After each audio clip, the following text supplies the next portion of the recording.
ሰላም እንደምናላችሁልን ክብራና ክብራን ስላገኘናችሁ በጣም ደስ ብሎናል። ከጉንፋን ጋር ጥቂት መታገል ይኖርብናል። ክሪስ ወርዝሆፕን ይባል የዘ አትሌቲክ የፋይናንሻል ጸሐፊ ያለ ከሰሞኑ የማንቸስተር ሲቲና ማንቸስተር ዩናይትድን የፋይናንሻል ጉዳይ ላለፉት ዓመታት የነበረውን ጉዟቸውና በምን ያህል ኪሳራ ውስጥና ገቢ ውስጥ እንዳሉ ለመጻፍ ሞክሯል። የማንቸስተር ዩናይትድ ኪሳራ፣ የማንቸስተር ሲቲ ደግሞ ገቢ ማለት ነው። ትናንትና ምሽት ደግሞ በጣም ዘለግ ያለና በቴክኒካል ጽሁፎች የበዙበትን የአርሰናልን የዚህ ውድድር ዓመት የዝውውር ሂሳብ ምን ያህል ሊያወጣ ይችላል ባለፉት ዓመታት ከነበሩት የፋይናንሻል እንቅስቃሴዎች አንፃር ፕሪዲክት አድርጓል። አርሰናል ለዋንጫ መፎካከሩ በምን ያህል እንደረዳው፣ ገቢዎችን ከምን እንደሚያገኝ የኬሲኤ የሚባለው ኮረንኬ ስፖርት ኢንተርቴይንመንት ምን ያህል ፋይናንስ ሊያደርግ እንደሚችል በዚህ ውድድር ዓመትና አርሰናል ባለፉት 3 ዓመታት ምን ያህል ገቢ እንዳገኘ፣ ፕሮፊት ሰስቴኔብል ሬጉሌሽን ለአርሰናል ምን ያህል ገንዘብ እንደሚፈቅድ፣ እንዲሁም ደግሞ የዩኤፋ የፋይናንሻል ደንብ ለአርሰናል በዝውውር ምን ያህል እንደሚፈቅድ ከአርሰናል የፋይናንሻል እንቅስቃሴ አንፃር አዛምዶ መጻፍ ችሏል። አርሰናል ከብሮድካስቲንግ፣ ከኢንተርቴይንመንት፣ ከፕራይዝ መኒ ወደ ሻምፒዮንስ ሊግ መሳተፉ አመልክቶ የተለያዩ ገቢዎች ማግኘት ችሏል። በዛው ልክ ደግሞ ዌጁ ደሞዝ ለተጫዋች ደሞዝ የሚያወጣው ደግሞ ከፍ ብሏል። ከዛ አንፃር በዚህ ክረምት አርሰናል ምን አይነት የዝውውሮች ሊፈጽም ይችላል የሚለው ላስቃኛችሁ እናንተ ጋር ቆያለሁ ማለት ነው። አብራችሁን ቆዩ። አብራችሁን ስለምትቆዩ ደግሞ ከልብ ነው የምናመሰግነው ማለት ነው። ዘግ ያለ ኢንትሮ ነው ያቀረብኩት። ሰብስክራይብ ማድረጋችሁ አይለይ፣ ደግሞም ላይክ አድርጋችሁ ቪዲዮውን ጀምሩልን። ይሄን ስለምታደርጉልን ከልብ እናመሰግናለን። ከመሸጋገሪያ ሙዚቃ በኋላ ዳግም መለሳለሁ። የአርሰናል ፋይናንስ እንገመግማለን።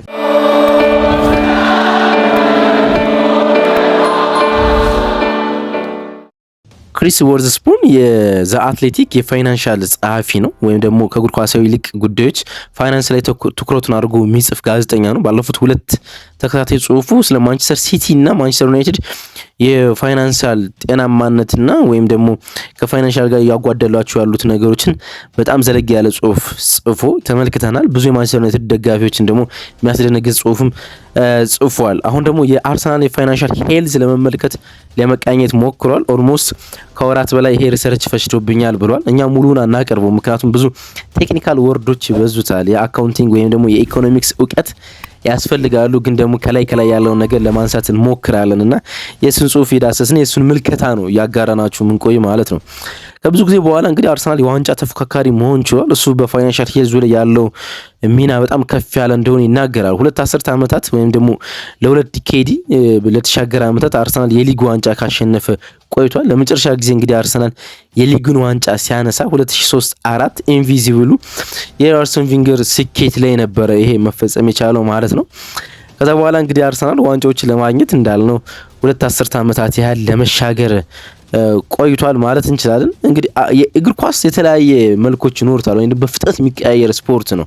ለዚህ ምስክር ደግሞ የእንግሊዝ እግር ኳስ ዋናው ምስክር እንደሆነ መናገር እንችላለን። አርሰናል በአንድ ወቅት ወይም ደግሞ 2003-4 ቴሪ ኦንሪ፣ ዴኒስ ቤርካፕ፣ ሮበርት ፔሬዝ የመሳሰሉ ተጫዋች በስኳድ ውስጥ ነበሩት። ግን ሳይታሰብ ደግሞ ከዚህ በወረዱ ተጫዋች ጥራት ውስጥ ቡድኑ ሲሞላ ተመልክተናል። ሲቲና ቼልሲ ወደ ሊጉ ከፍ ባለ ገንዘብ መምጣት የአርሰናልና የሌሎች ክለቡን ፋይናንስ በብዙ እንዳዛበው ይናገራል።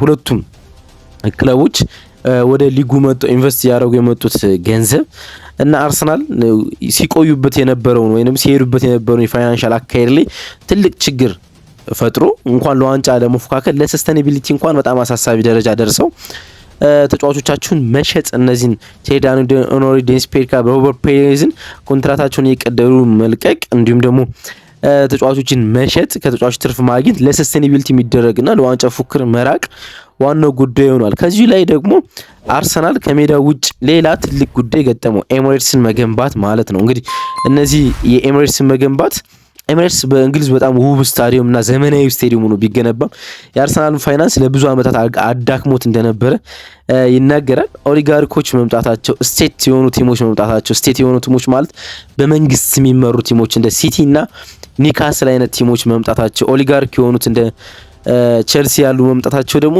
ሌላ ፈተና ነበርና 2005 ከ2002 አንዴ ብቻ ነው አርሰናል እንግዲህ ሁለተኛው ነው የጨረሰው ማለት ነው። ያ ማለት ላለፉት ለነዛ ዓመታት እነዚህ ኦሊጋርኮችና ስቴት ቲሞች ወደ እንግሊዝ እግር ኳስ ከመጡ በኋላ አርሰናል ለዋንጫ ለመፎካከር ሳይሆን ለሰስቴኔቢሊቲ እንዴት እንደቆየ የሚያሳይ ይመስለኛል። እንግዲህ ቪንገር በእነዚህ ጫናዎቹ በእነዚህ ፋይናንሻል ራስ ምታቶች ከቆዩ በኋላ 2017-18 ሲዝኑን ለቀቁ። ሚኬል አርቴታ ኡናይ ኤምሪን ተከትሎ ወደ ኤምሬትስ መጣ። 5ኛና 8ኛ ሲወጣ ቆየ።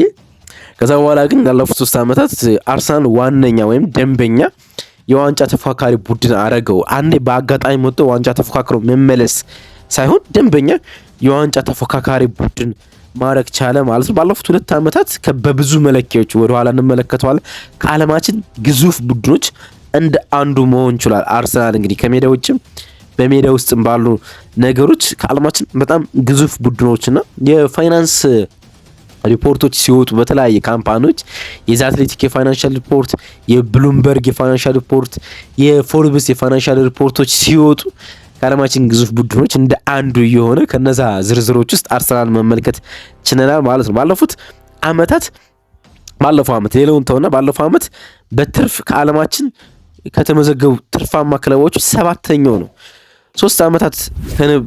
ባለፉት 3 ዓመታት ከነበሩም በ4 ደረጃዎች አርሰናልን ማሻሻል ችሏል ማለት 11ኛ 12ኛ ነበረ ሚኬል አርቴታ ሲመጣ፣ አሁን ደግሞ 7ኛ መሆን ችለናል ማለት ነው። ከ2017 በኋላ ይሄ የመጀመሪያ ነው ወደዚህ ቀረብ ያልንበት ማለት ነው። ወይም ደግሞ በትርፍ ከዓለም ግዙፍ ክለቦች ሪያል ማድሪድ፣ ማንቸስተር ዩናይትድ ከመሳሰሉ ክለቦች ባየር ሙኒክ ጋር መሳፈት የጀመርንበት ማለት ነው። ወደ ሻምፒየንስ ሊግ መመለስ የክለቡን ትርፍ ደግሞ ዳግም እንደመለሰው ይናገራል። እንግዲህ ባለፈው ከ2023-24 የባለፈው የውድድር ዓመት የአርሰናል ትርፍ ሪቬኑ የሚባለው ገቢ ልንለው እንችላለን። ትርፍ የሚለውን ተውና ገቢ የሚለውን ያዘው፣ ወጪው ደግሞ ብዙ ስለሆነ ማለት ነው።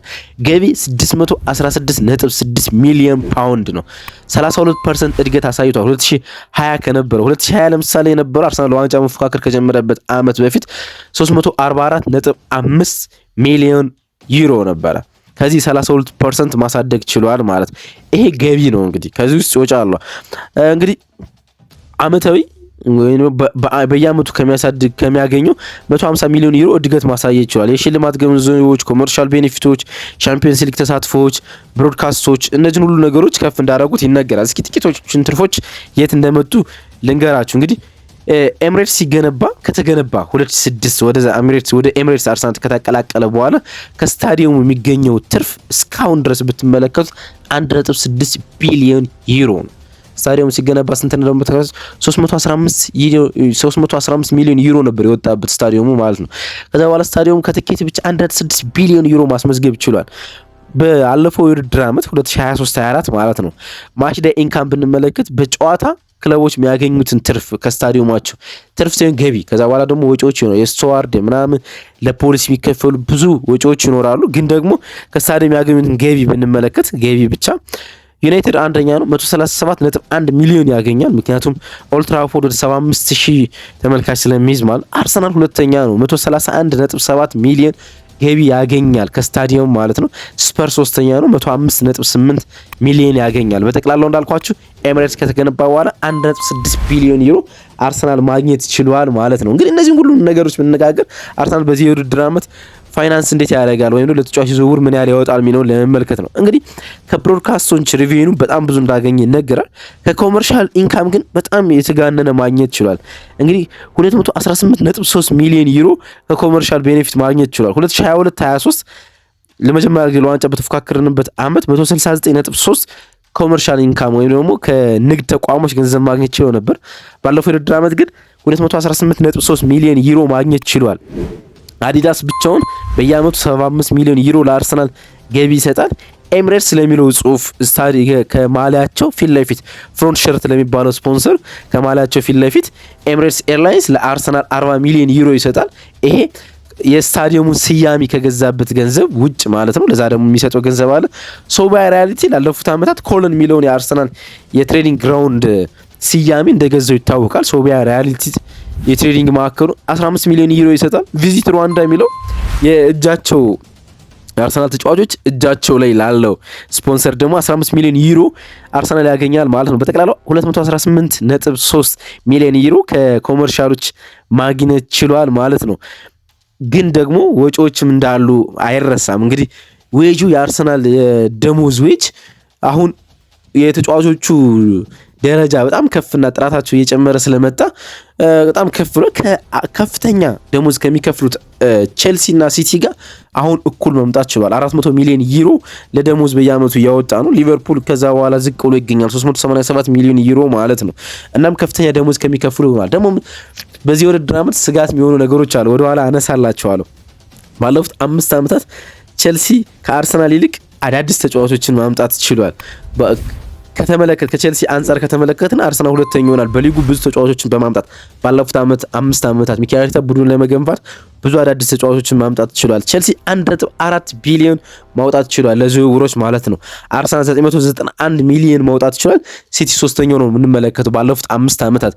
ሲቲ የተገነባ ቡድንም ስላለው ይመስላል። እንግዲህ እንደዚህ ያለን ስንመጣ ወደ ፒኤስአር ምጣ ከዚህ አንጻር ትርፉ እንዴት እየመጣ ነው የሚለውን ማለት እንግዲህ ኮቪድ ላይ የብዙ የእግር ኳስ ክለቦች ህልውና ተናግቶ ነበር። አርሰናልም የተሻለ ነበር ብንልም እንደዚህ አይነት አጋጣሚዎች ወይንም እንደዚህ አይነት ችግሮች አጋጥሞት ነበር በአንጻር 2021 ማለት ነው። ምክንያቱም 127.2 ሚሊዮን ፓውንድ ኪሳራ አጋጥሞት ነበር። ይሄ ነገር ማስተካከል ነበረበት። ባለፉት 6 አመታት ትልልቅ እርምጃዎችን KSA ወይም ክሮኒክ ስፖርት ኢንተርቴይንመንት ካረገ በኋላ ፒኤስአር ላይ ያለውን ነገር ማስተካከል ችሏል። ፕሮፊት ሰስቴኔብል ሬጉሌሽን በአመት መክሰር የሚፈቅድልህ በ3 አመት መክሰር የሚፈቅድልህ 105 ሚሊዮን ዩሮ ነው። አርሰናል ደግሞ ከ2021 እስከ 2024 የፒኤስአርን ኪሳራ የፒኤስአርን ለመክሰር ያለበትን ነገር ለማስተካከል ሲሞክር ቆይቶ ለካፒታል ወጪዎች፣ ለስራ ማስኬጃዎች በተለይ ደግሞ የሰራተኞች ቁጥር ከፍ ያለ ቁጥር እንዳለው ይታወቃል። እርግጥ ከማንቸስተር ዩናይትድ ዝቅ ያለ ነው፣ ግን ከሲቲ ከሊቨርፑል ከፍ ያለ የሰራተኞች ቁጥር አለው። አጠቃላይ የማንቸስተር ዩናይትድ የሰራተኞች ቁጥር ወደ 1500 አካባቢ ይጠጋል። የአርሰናል ወደ 700 የሚጠጉ ሰራተኞች እንዳሉት ይነገራል። ለካፒታል ወጪዎች፣ ለአካዳሚ ተጫዋቾች፣ ለሴቶች ቡድን እንዳሉ ወጪዎችን አወጡ። ከፒኤስአር 28 ሚሊዮን ፓውንድ ትርፍ አለው። ፒኤስአር ከሚመዘግበው 28 ሚሊዮን ፓውንድ ትርፍ አለው። ኪሳራ አይደለም ያልኳችሁ። ፒኤስአር በ3 አመታት ውስጥ 105 ሚሊዮን ዩሮ ኪሳራ ነው የሚፈቅድልህ፣ ኪሳራ ነው። አርሰናል ግን 28 ሚሊዮን ፓውንድ ትርፍ አለው። ፒኤስአር ምን ይላል መሰላችሁ? በ3 አመታት ውስጥ ወደ 20.4 ሚሊዮን ብትከስሩ በጣም አሪፍ ነው ይላል። ብትከስሩ ነው። አርሰናል ከዚህ ብትከስሩ ከፈቀደው እና ካገኘው ትርፍ አንጻር 48 ሚሊዮን ፓውንድ ንጹህ የፒኤስአር ሬጉሌሽን ትርፍ አለው ማለት ኪሳራ አይደለም፣ ትርፍ ነው ያልኳችሁ። ስለዚህ ፒኤስአር ስንት ይፈቅዳል? 105 ሚሊዮን፣ አርሰናል 48 አለው። ስለዚህ ወደ ማርኬቱ አርሰናል በዚህ ውድድር አመት ሲወጣ የ3 አመቱን ትተን ከ100 ሚሊዮን እስከ 150 ሚሊዮን ገንዘብ ቢያወጣ ለዝውውር ምንም አይነት ችግር በፒኤስአር ወይም ፕሮፊት ሰስቴኔብል ሬጉሌሽን ችግር አይኖርበትም ማለት ነው። እርግጥ ችግር ሊሆን የሚችል ጉዳይ አለ። የዩኤፋ ፋይናንሻል ደንቦች ማለት ነው። ከትርፍህ 70% ብቻ ለደሞዝ መክፈል አለብህ ይላል የዩኤፋ ፋይናንሻል፣ የእንግሊዝ ሳይሆን የፒኤስአር ሳይሆን የዩኤፋ ፋይናንሻል ማለት ነው። ይህ ደግሞ አርሰናል የተጫዋች ደሞዝ ከፍ እያለ ይመጣል። በዚህኛው እንግዲህ አርሰናል አዲሱ አንድሪያ ቤርታ አርሰናል አዲሱ ስፖርቲንግ ዳይሬክተር የብዙ ተጫዋቾችን ዝውውር ብቻ ሳይሆን ኮንትራት ያድሳል ተብሎ ይጠበቃል። የዊሊያም ሳሊባ የቡካዮ ሳካ ደግሞ በቅርብ የሚጠበቅ ነውና ካላቸው ደሞዝ በጣም ከፍ ይላል የነዚህ ተጫዋቾች ደሞዝ ማለት ነው። ቀስ ብሎ ደግሞ የነ ገብርኤል ማጋልሽ የነ ዲክላን ራይስ ደሞ ኮንትራት ማራዘም የሚመጣ ጉዳይ ይሆናል ማለት ነው። እነዚህ ጉዳዮች የአርሰናል ተጫዋቾች ደሞዝ በጣም ከፍ ያደርጉታል ማለት ነው። እንዳልኳችሁ የኢፋ ደግሞ ከትርፍ 70% ብቻ ነው የሚፈቅድ ማለት ነው። ከ60 እስከ 90% ይህን ደንብ አርሰናል ያከብራል እስካሁን ማለት ነው። ከዚህ በኋላ እንዴት ይሆናል የሚጠበቅ ነው። እንዳልኳችሁ ግን አሁን ዋናው ርዕሰ ጉዳያችን አርሰናል ለዝውውር ምን ያህል ይወጣል አይደለ? ሳይከስር በጣም ፋይናንሻል ሄልዙ እንደጠበቀ ከ100 እስከ 150 ሚሊዮን ያወጣል። ይሄ በዚህ አመት ብቻ ነው የምላችሁ። ፒኤስአር ደግሞ 3 አመት ነው መክሰር የሚፈቅድልን። ስለዚህ ወደ 2 ሚሊዮን እስከ 300 ሚሊዮን ዩሮ ገደማ ቢያወጣ አርሰናል ምንም አይነት ችግር አይፈጥርበትም ማለት ነው። ወደ 300 ቢያወጣ ከፒኤስአር የ3 አመታት ሄልዙን ማስተካከል ስለሚችል የፋይናንሻል ጤናማነቱን ማስተካከል ስለሚችል ብዙ ችግር አይኖርበትም ማለት ነው። እናም አርሰናል ልክ 2022-23 ለዲክላን ራይስ እንዲሁም ደግሞ ለካይ ሃቨርትዝ እንዳወጡ አይነት የ100 ሚሊዮን ዩሮ ዝውውሮችን በዚህ ክረምት ሊፈጽም እንደሚችል በድፍረት ለእናንተ መናገር እወዳለሁ ማለት ነው። እነዚህን ሪፖርቶች ካቀረብኩላችሁ በኋላ ማለት ነውና አርሰናል እንደዚህ አይነት ዝውውሮችን በዚህ ክረምት ይፈጽማል ተብሎ ይጠበቃል። አብራችሁን ስለቆያችሁ ከልብ አመሰግናለሁ። አርሰናል ኢንፎ ላይ የነበራችሁ ክብራንና ክብራን መልካም ቀን ይሁንላችሁ።